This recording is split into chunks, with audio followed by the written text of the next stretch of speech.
Hello, this is UCL Uncovering Politics, and this week we're looking at Twitter, the online safety bill, and the limits of free speech.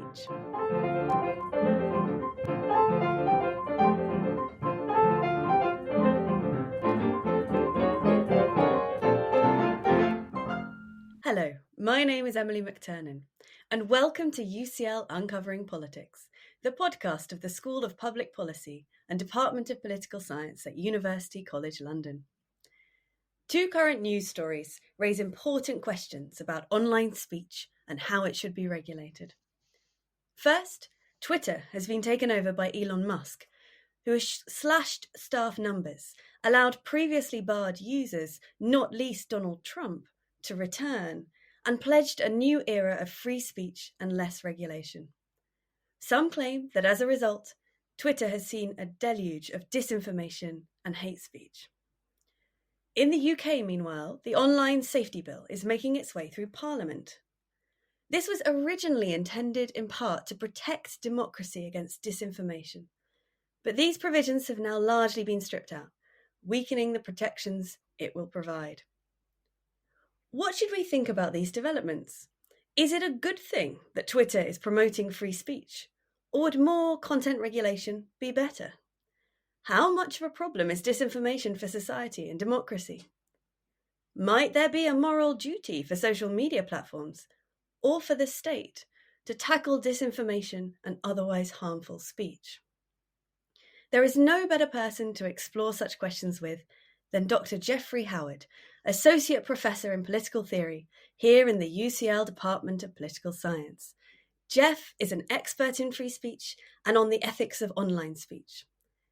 He currently holds a UKRI Future Leaders Fellowship, leading a cross-disciplinary research project on the ethics of content moderation on social media and the future of free speech online. And I'm delighted that Jeff joins me now. Jeff, welcome back to UCL Uncovering Politics. Thanks so much, Emily. Great to be with you.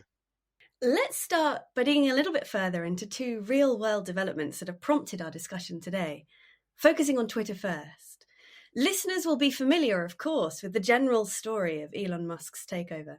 But what are the features of this saga that you want us to think about? Well, we know that Twitter was taken over by Musk in late October of this past year, got it for a handy price of $44 billion. And the first thing he did was fire the top three executives at Twitter. And then he started doing a lot of layoffs, laying off about half of the company's nearly 8,000 employees. And a lot of the layoffs arose in the trust and safety space. So these were the people who were working on the problems of content moderation. And by content moderation, we mean the systems that platforms have in place that decide what kind of speech is allowed on the platform, what kind of speech isn't allowed on the platform, and then deploy a combination of both human teams and artificial intelligence systems to take down the speech that isn't allowed on the network. And Elon Musk had been saying for a long time that he thinks Twitter restricts too much speech. He very much sees Twitter as the public square. And so it's not especially surprising then that when Elon Musk took over Twitter, one of the first things he did was really try to open up the network. And as part of that, he brought back a lot of accounts that had been previously banned. He brought back Donald Trump onto Twitter. He brought back accounts that had been suspended for violating policies on hate speech and misinformation. And so it's no surprise, especially that we've seen various reporting that hate speech, misinformation are on the rise on that network. Great. And how's the user experience been affected? Are there complaints from the users that they're seeing a lot more of this material, or are people actually happy to see free speech returned to the public square as it is online? Well, I think it depends who you ask. There certainly are a lot of allegations, a lot of anecdotes about increased rates of abuse, harassment on the platform. On the other hand, mostly in the American context, those on the political right are seeing this as a kind of triumph against what they see as a wave of efforts by big tech to suppress conservative speech that company executives dislike. I don't agree with that characterization of the situation. I think given that Musk himself holds different views about what the limits of free speech are than the previous team at Twitter, it would be very surprising if we didn't see an upsurge in the kinds of speech that had previously been restricted. Certainly one of the things to note in this context is that advertisers themselves have found Elon's developments in the space to be deeply unpopular, and so a lot of advertisers have fled the platform, putting Twitter in really difficult financial shape. And so that reminds us that as interesting as these lofty academic discussions are about the limits of free speech Twitter is fundamentally a business. And so there is always a business case for engaging in this kind of content moderation as well, which is that users don't want these networks to be a kind of swamp saturated in um, foreign troll bots and misinformation and hate. And it certainly hasn't become that horrible under Musk, but there has been a flood of advertisers. And by the way, an interesting exodus of people to alternative platforms like Mastodon, which are a very different kind of product. And so I think it's a really, really interesting development. And I think what people are watching now is, will Twitter actually survive financially? And you'll need to ask our friends in the UCL Management School for the answer to that question. But it's not looking great financially, that's for sure. And Elon's views about free speech seem to be at the core of why that is. Fascinating. And we're going to drill down into those questions about free speech and disinformation and how to think about the space there in moral terms soon. But first of all, let's just get the online safety bill onto our table as well. Could you tell us a bit about the ways in which this bill might change the online environment, and whether you think it will do enough to handle disinformation that we find on these platforms? Absolutely. So the online safety bill, previously known as the online harms bill, has been under discussion in this country for the past several years. Under the new government, it's been picked up again after it was put on ice for a while, and there have been a series of recent changes to modify the bill, but now it really looks like it's going to come to fruition. It's being worked through the House of Lords at present, and I wouldn't be surprised if we saw the bill enacted into law later this spring. And the bill is a quite radical piece of legislation in that it does subject the social media companies to all sorts of accountability. So the online safety bill is going to undertake a number of different measures. One of the things it's going to do is make platforms accountable for moving varieties of speech that are currently illegal. One of the ways it's going to do this is by expanding the scope of what kind of speech is illegal. So part of the revised version of the online safety bill is going to include provisions for criminalizing speech that directly encourages self-harm. Certain forms of false communications will also be criminalized under the bill. The bill is also going to hold platforms accountable for keeping children safe. And so there'll be a series of stringent measures, potentially stringent measures put in place to ensure that there's age gating systems so that children aren't accessing more mature content that they're not allowed to see, that they're not supposed to see under the platform rules. And further, the bill is going to ensure that platforms are actually held accountable for enforcing their own terms of service, the policies that they claim to have. And so I think these measures are pretty radical in that they're going to be the first time, in this country anyway, that these platforms have been subjected to serious accountability in terms of their content moderation systems. So in the bill, what kinds of false communications are going to be banned? Right. So there's a new offense called the false communications offense. And the basic thought of the offense is that a person commits the offense if they send a message and the message conveys information that the person knows to be false, and that at the time of sending it, the person intended the message or the information in it to cause non-trivial psychological or physical harm to a likely audience. Okay. And finally, the person has no reasonable excuse for sending the message. So that's the new provision. And what's interesting here is that on the previous version, in the previous version of the bill, there were um, requirements that the big platforms take action against content that was deemed so-called legal but harmful, sometimes referred to as lawful but awful content. And the basic idea there is that some speech on social media isn't worthy of being criminalized in individual cases, but that when the platforms aggregate and amplify the speech and flood it into particular echo chambers, then it becomes truly dangerous. And so we don't want to criminalize individual instances of the speech, but we do want to hold the platforms accountable for their role in amplifying and aggregating that speech. So on the previous version of the bill, the big platforms anyway, had a special set of duties to implement risk assessments for the kind of speech that, while legal, became harmful when spreading across the platform.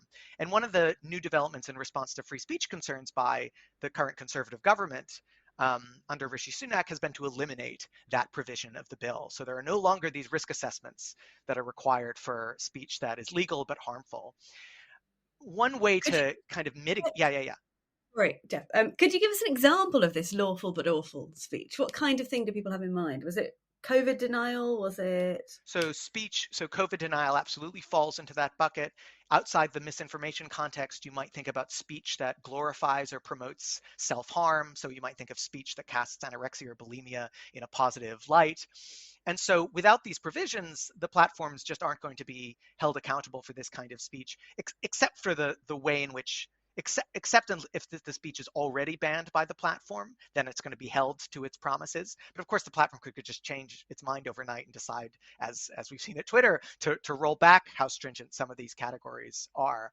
Now, one of the interesting things about the move to take away these so-called adult safety duties to do risk assessments on legal but harmful content is that they've introduced these new offenses, and they basically rejected the original thought, which was, well, some stuff shouldn't be criminalized in individual cases because it's only genuinely harmful when aggregated and amplified across the platform, and so you really just want to hold the platform accountable. And now they're saying, no, let's criminalize it in the individual cases, at least in some of these instances. And so here's one of these instances, where we've been talking about speech that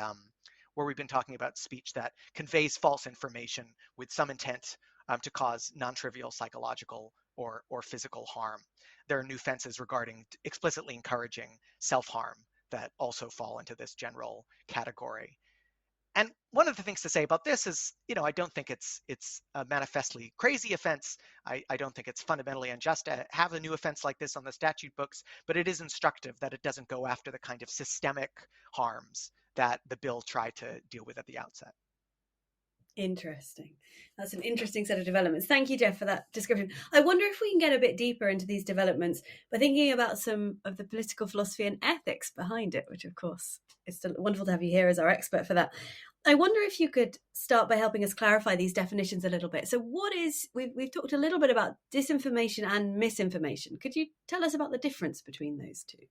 Absolutely. So generally in the literature and among policy experts in this space, people distinguish between disinformation, which is defined as the deliberate circulation of falsehoods where the author knows that the content is false. And so there seems to be some intention to deceive, to dupe audiences into believing that the content is true.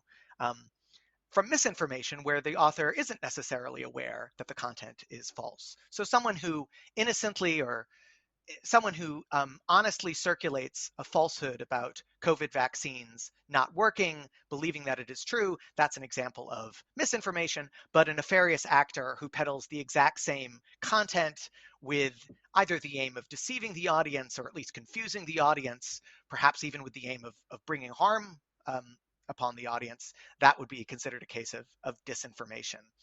And what's interesting is that there's a lot of philosophical literature on lying and the wrongness of lying.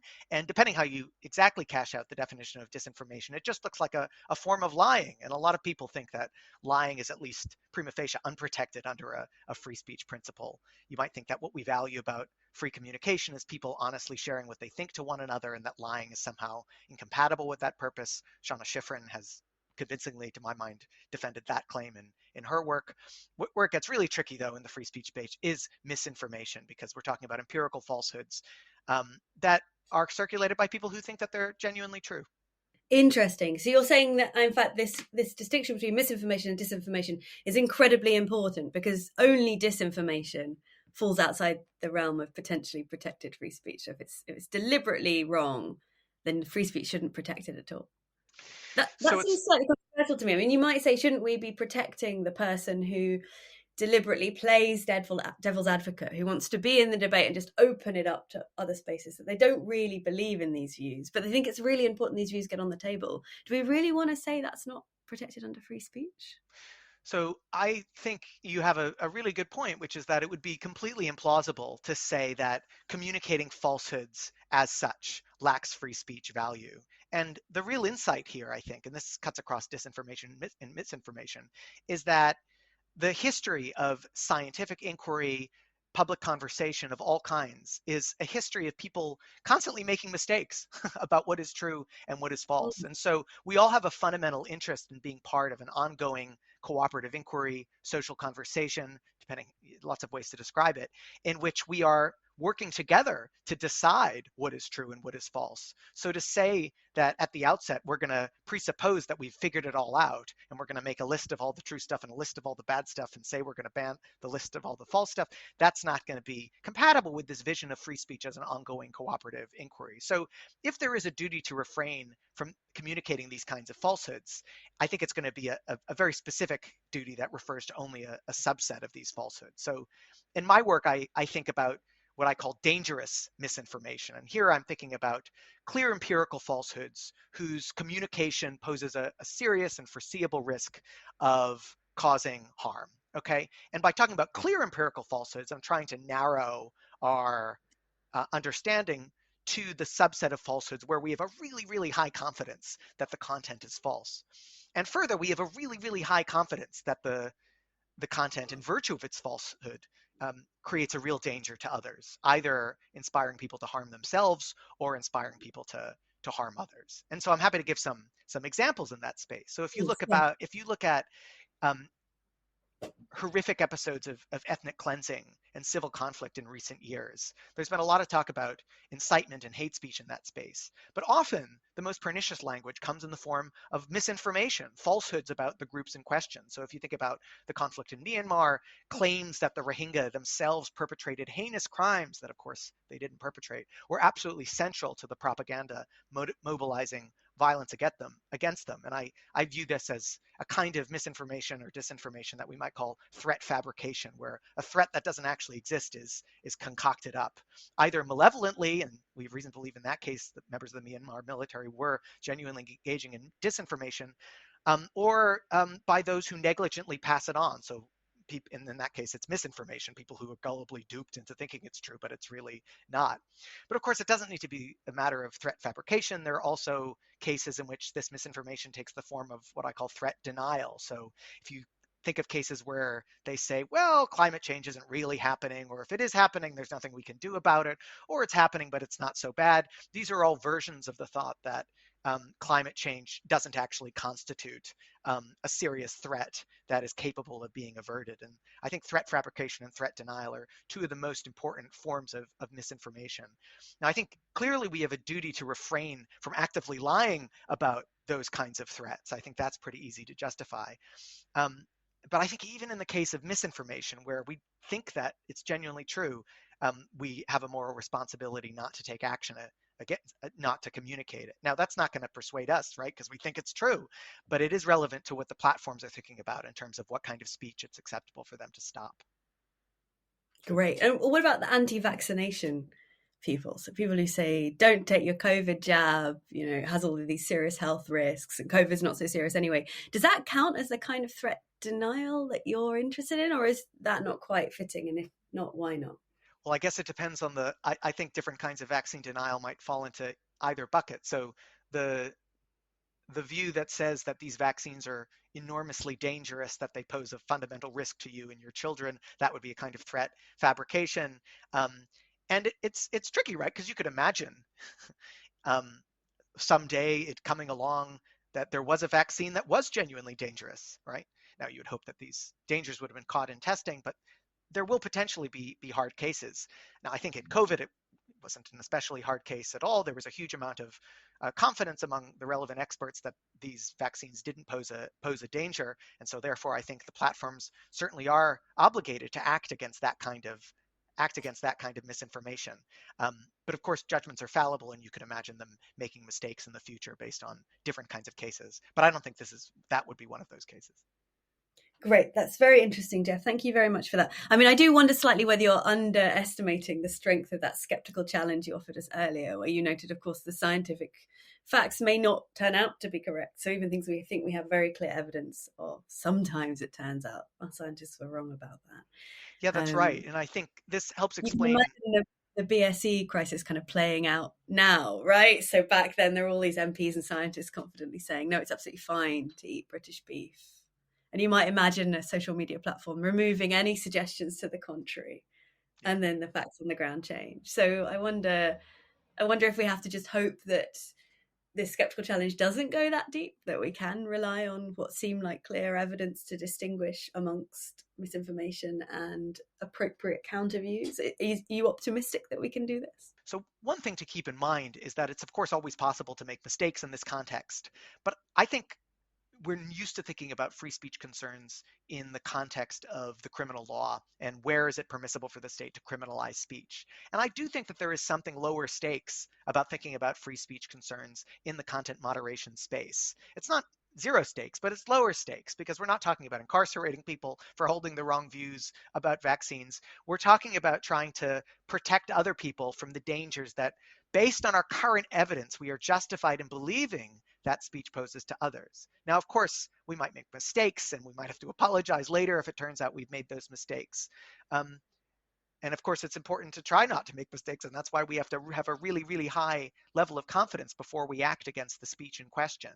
But I think having your post removed is a far cry from being incarcerated.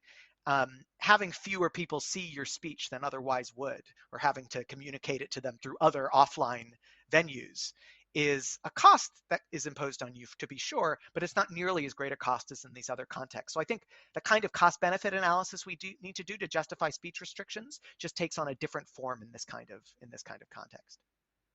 That's really helpful. Let's turn to think about the moral duty to tackle this disinformation or misinformation. So, on who do you think that falls? Is it falling on the social media platform? Is it the responsibility of the state to ensure there's the right kind of regulation? What's your view, or is it a moral duty of the individual not to spread disinformation or misinformation?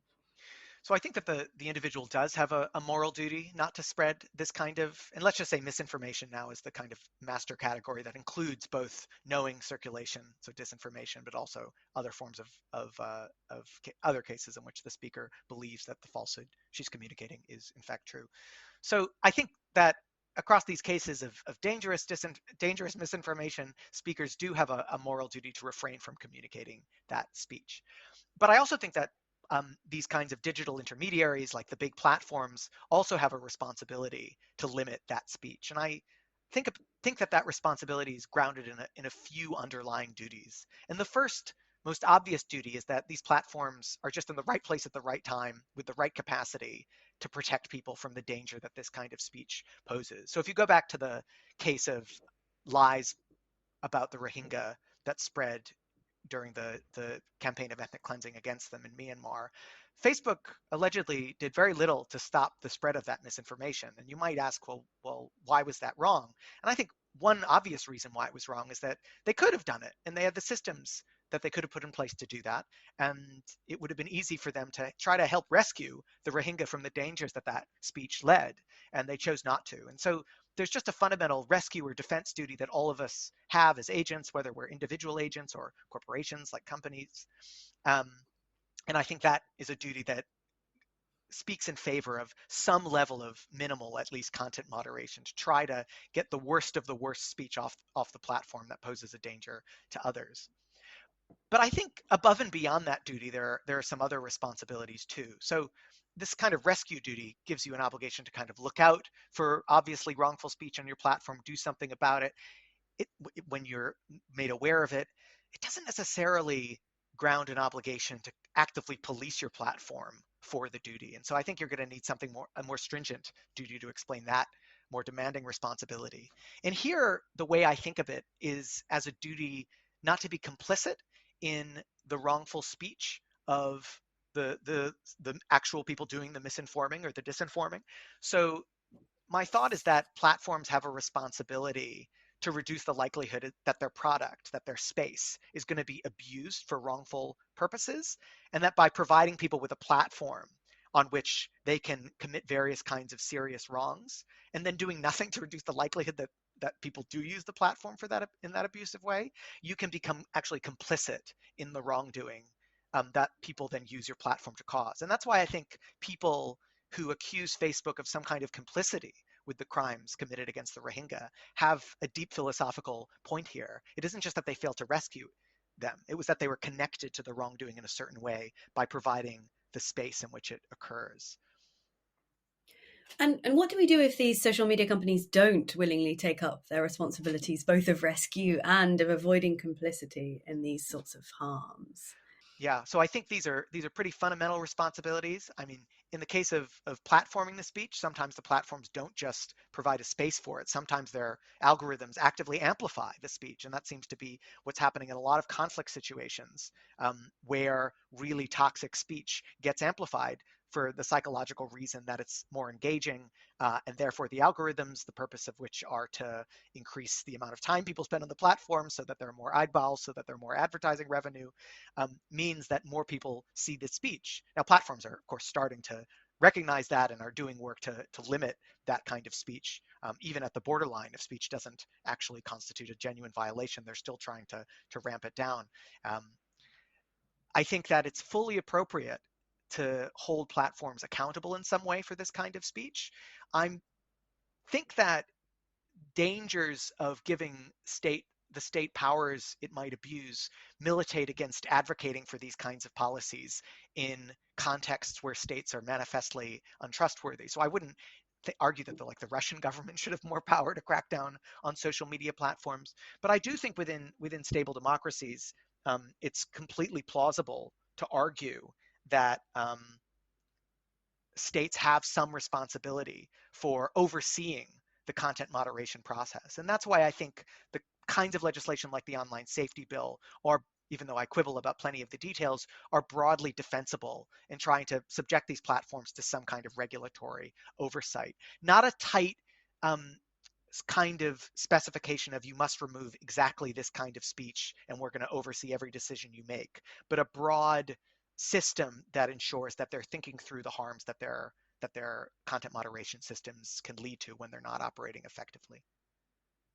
So you were thinking in terms of the government fining social media companies if they let these things happen, as opposed to the government coming up with a list of all the things you mustn't permit to be published on your platform. Is that the kind of move?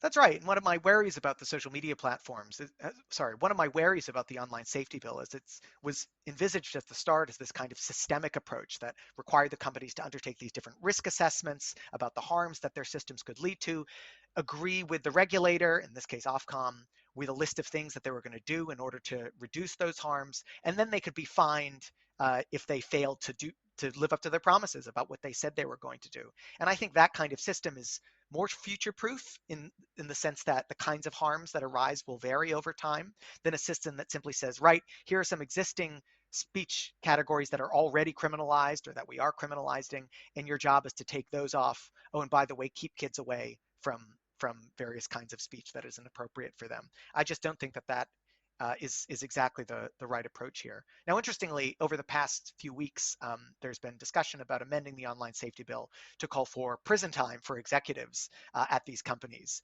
if they fail to keep children safe. And so here we've heard horror stories about cases in which kids engaged in serious forms of self-harm after exposed to content promoting that kind of harm on social media. And you might ask, should we stop at fines or should we embrace these more demanding requirements? And my general thought on that is that there's no in principle reason why corporate executives should be um, immune from that level of responsibility. I think it creates huge incentives to make sure that this kind of illicit speech is off the platform. And I think that's broadly a good thing. Great. I wonder if we could turn briefly back to Twitter, with which we began. So you've given us a kind of account of how to think about misinformation. You're pro the online safety bill. Where is it that you think that Twitter is falling short, if it is at the moment? What is it about the Elon Musk reforms that make you uncomfortable? So Elon Musk has broadly endorsed the idea that First Amendment principles should be the governing principles on Twitter. And he hasn't exactly done this because the First Amendment is the free speech provision of the U.S. Constitution.